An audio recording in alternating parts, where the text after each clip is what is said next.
Harry Potter fans, you're going to love this. Today we are illustrating Professor Trelawney from sketch to final artwork. I'm Hannah, a digital illustrator. Let's dive in. After sketching, I played around with a ton of different color thumbnails, but in the end I went with a simpler palette. It just felt right for Professor Trelawney's vibe. And if you're curious about the brushes, layers, or blend modes I used, you'll see them pop up in the corner as I paint. Professor Trelawney is such a fun character and I wanted to draw her for such a long time and I'm so happy I finally did. I usually start by deciding on the background color and as I already have a color thumbnail, it is pretty simple.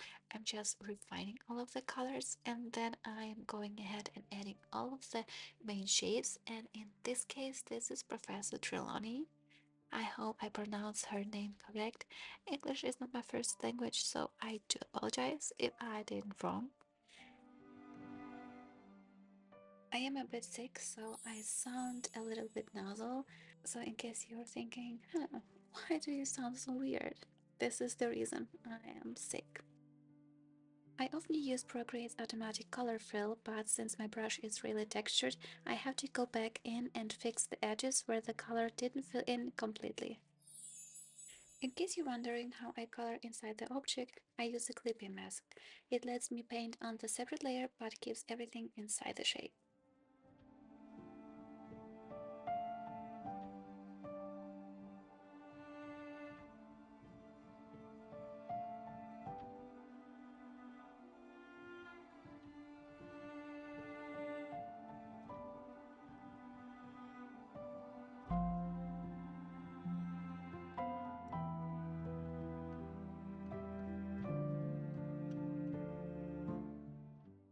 Since the number of layers in Procreate is very limited when working on a big canvas at 300 dpi, I always try to illustrate as much as I can on one layer. However, the objects don't touch each other, so I can change or move them at any time.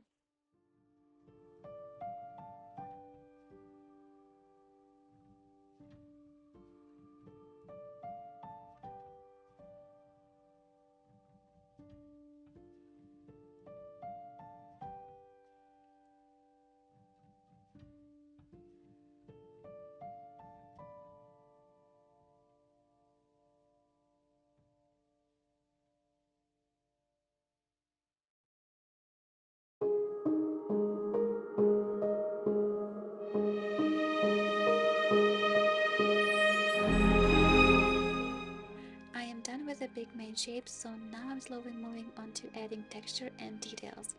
My favorite brush for that is MaxU Gouache Thin Gritty. You can also find links to the brushes in the description below.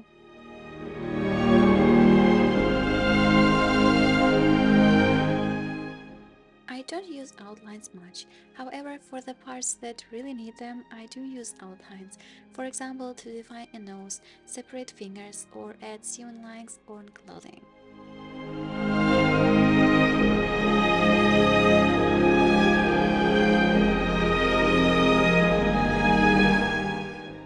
I also have to say I don't have that kind of memory to remember all the details of Professor Trelawney clothing.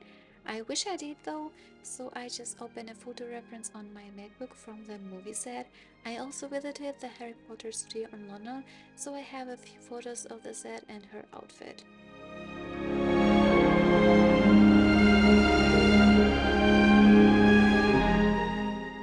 When I work with photo references, I don't always include every detail and element.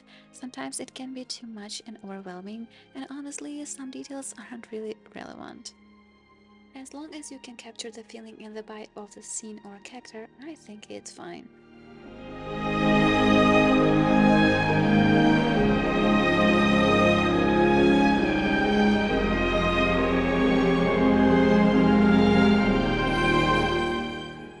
When I work on personal illustration like this one, I don't usually have a set color palette.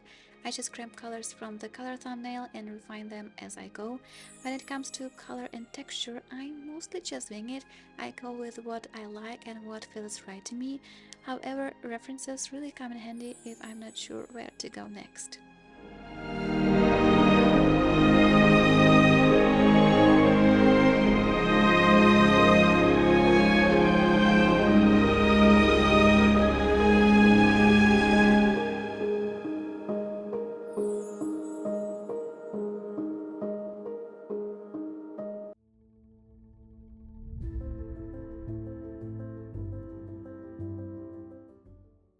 When adding texture, I work on the one object at a time and I just build everything up gradually. There is no complicated process behind it. I simply lock the layer I am currently working on using alpha lock, then draw on it. If you're not familiar with alpha lock, it's when you swipe two fingers to the right on the layer in the menu, it locks the pixels so you can only draw inside the existing shape.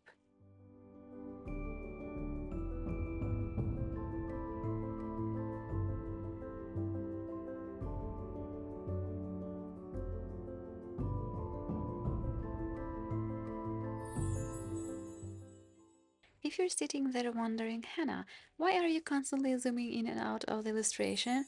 Well, you're not alone. When I was editing this video, I was actually shocked at how often I do it. But here's the thing, I zoom in to work on details, but then I zoom out so I can see the whole image clearly. When you're zoomed in, it's hard to tell how the details affect the overall artwork. Zooming out is kind of like stepping back from the canvas when you're drawing traditionally.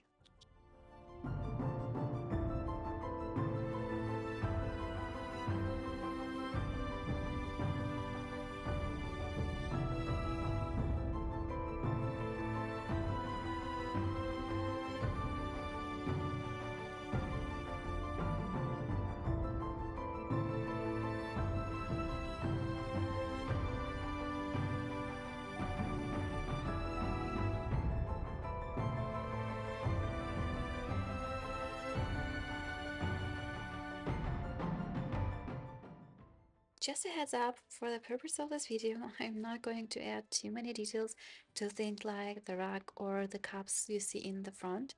Those details don't really matter to me here because I'm focusing on Professor Trelawney.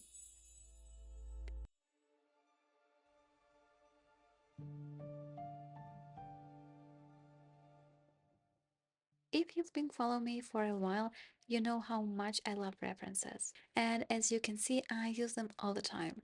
I had a reference for the rug, and I searched on Pinterest for teacups because I don't have the details in my head. I need inspiration. Even though my patterns on the objects are completely different from the references, I still rely on them to see how things work and look in real life.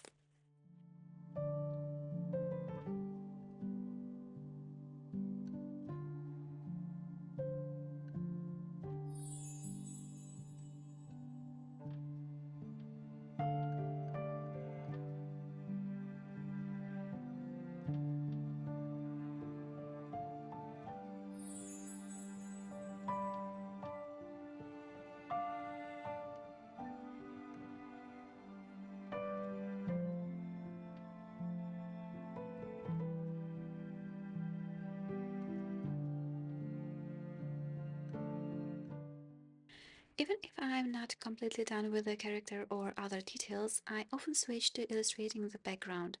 I like to move between different parts of the illustration and work on them all at the same time. That way I can see whether everything works together or not.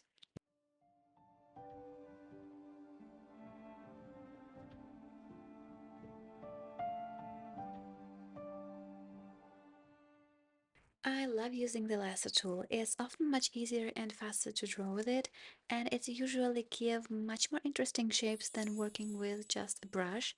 Let me know in the comments whether you use the lasso tool or not. I'm really curious. I couldn't find the artist behind this reference photo I have, so if you know, please let me know so I can credit them properly. I searched for the light reference because I wanted to understand how light reflects on the face and hands while holding a light source. I usually try not to overthink it too much and just capture the overall mood. This time I started by filling in the character with shadows using multiply mode, then erase parts on the face and body where the light hits.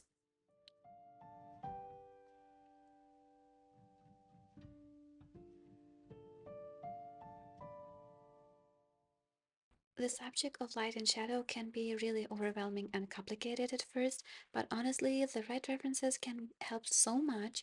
Whenever I feel frustrated or stuck, I just Google different lighting modes and light sources, and it helps a lot.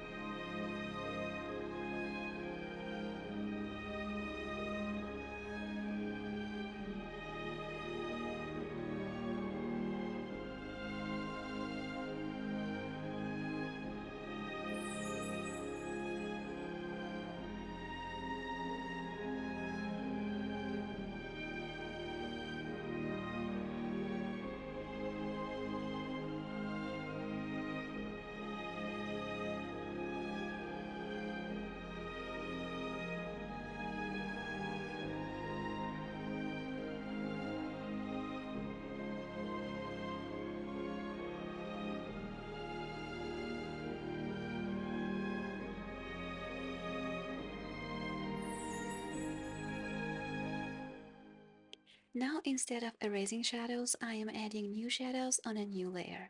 All of my shadows layers are set to multiply. I usually use grayish blue colors for the shadows. Honestly, I don't have a specific brush just for light or specific brush just for shadows. I always try out different brushes on each illustration and use whatever feels right at the moment.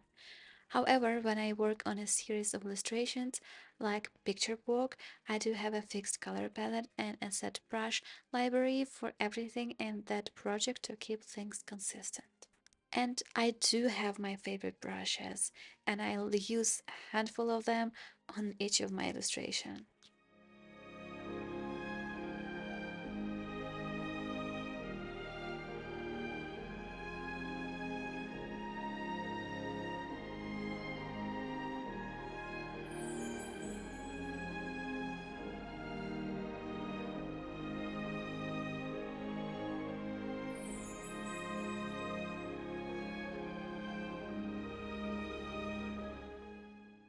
While working on the foreground teacups, I kept in mind that I would be blurring them in the end, so I tried not to overwork them too much. I tend to get caught up in details, so I remind myself from time to time to just let it go, especially if the object will be blurred.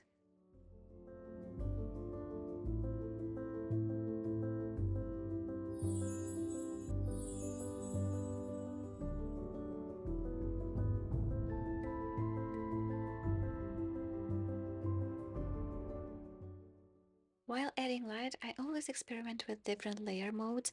It's often the same ones, overlay, add, or hard light, but sometimes, depending on the color of the background, other modes are needed. You'll see which modes I use in the left corner, I'll blend them in. However, I always say just try what works best for you. Color modes can be so much fun and create really different cool moods. The important thing is to enjoy the process and not to be scared of trying them out. I know it can be a bit overwhelming at first.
Once I've laid out the main shadows and light sources, I jump from element to element, switch between light and shadow, adding details here and there.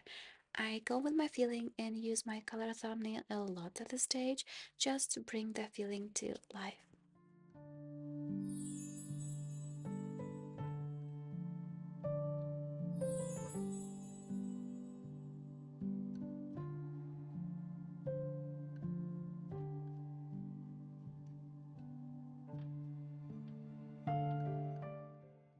On the left side, I have a kind of a fireplace light, creating a warm contrast to the blue light coming from her hands. This creates a beautiful contrast, with the left side of Professor Trelawney reflecting warm colors, while the right side has a cooler, bluer tone.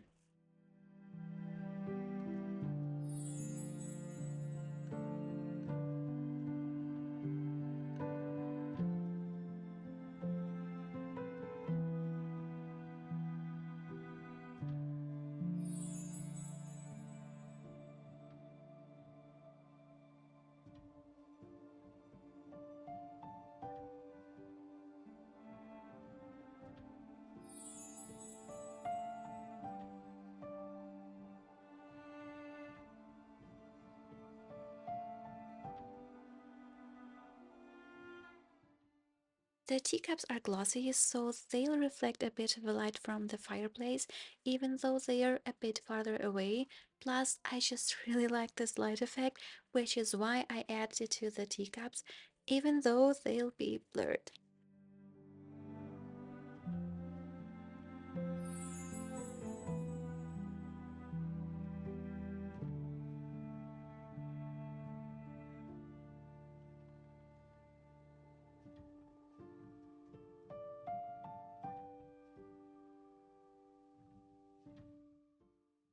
If you're interested in how I add light and glow to my characters, I created a free PDF that shows you the process step by step.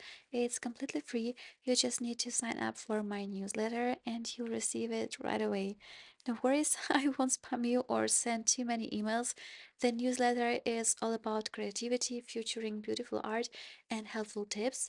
You can find the link to the PDF in the description below.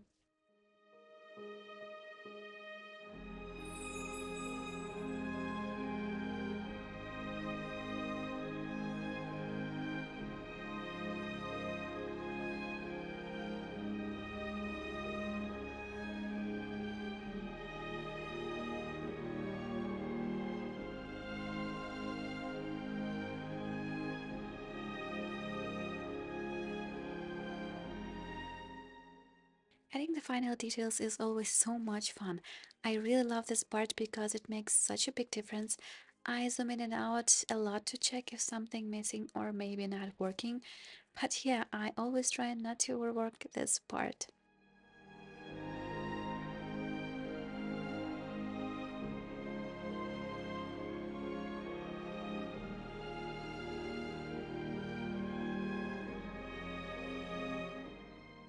I hope you felt inspired and ready to bring a little magic into your own illustrations. If you have any thoughts or questions, just drop a comment. I'd love to hear from you. Keep creating your own magic, and I'll see you the next time.